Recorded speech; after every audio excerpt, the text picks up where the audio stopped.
I'm in the Uwaris of North Carolina right now with Kent Beck, a fairly new landowner and also a member of the North Carolina Tree Farm program. Kent, we're on this beautiful forest land of yours. Tell us a little bit about why you bought it. Sure, thank you.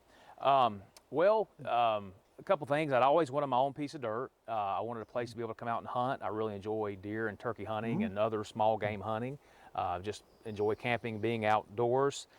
And this piece of land appealed to me because there's a diversity of habitat here. We've got hardwoods, we've got longleaf pines, we've got loblolly pines, and a mixture. We've got creek bottoms, we've got ridges. So there is a big diversity of habitat, and wildlife enjoy a diversity of habitat.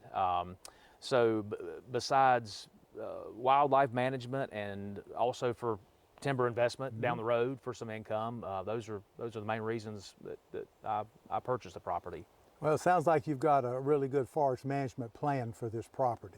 I do. I do work with a forestry consultant who has, offered some recommendations, and I've also sought out the NC Tree Farm organization for some information. Those are two good resources that I'd recommend to a new landowner, and I've learned a whole lot over the last couple, 2 or 3 years, from those two sources. That's great. Now, one of the tools that foresters like to use is a prescribed burn or a control burn. And we're standing here in the forest that was probably burned 8 to 10 weeks ago here. That's right. Can you tell us a little bit why you did that? Sure. And you're right, it was about 8 to 10 weeks ago. We burned, one of the biggest reasons is to reduce some of the fuel on the forest floor by burning the existing pine needles, leaves, and those kinds of things that could fuel a larger forest fire. It reduces, fire exposure down the road.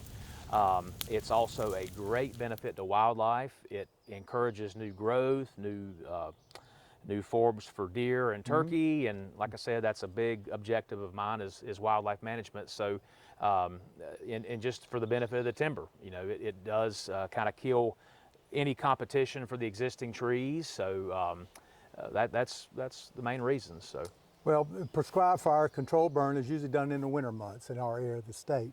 And the nice thing about it with pines is that the bark is so thick that they're resistant to the fire. It doesn't damage them because of the thick bark. But the thin bark hardwood species that may be competing with this stand, the ones, maybe some invasive plants, because they're thin barked, the fire obviously kills them or suppresses them. Right. The recommendations generally are, once you start burning, about every 3 to 5 years, you need to come back and burn again. Right. Because all you're doing is killing the top wood, you're not killing the roots.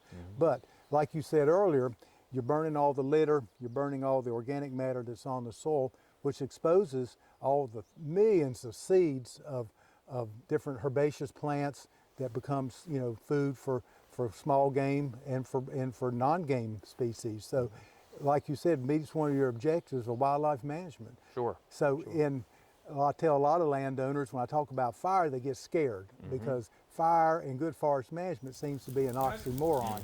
Because a day doesn't go by we don't read or hear on the news about the catastrophic fires in the western part of the United States, and so we think that we need to put out all fires. Fire's not a good tool, but in your case, it really is a good tool. It is, absolutely, yeah. And people, and me personally, when I bought the property and we started talking about doing a prescribed burn, I had it in my mind it would be some racing fire going through the forest, and that's not the case. It's controlled, managed well, and I would definitely recommend to reach out to a professional to do that. And but there's a great benefit to the forest by doing a prescribed burn. Well, the takeaway is it's a great forest management tool, and it's something that you don't do on your own. That's correct. Or with your friends in the neighborhood on a Saturday morning, because it can be dangerous. It needs to be managed, and you need professional help. But thank you very much, Kent, for letting us be on your property this morning. You're welcome. I'm Red Davis with the North Carolina Tree Farm Program.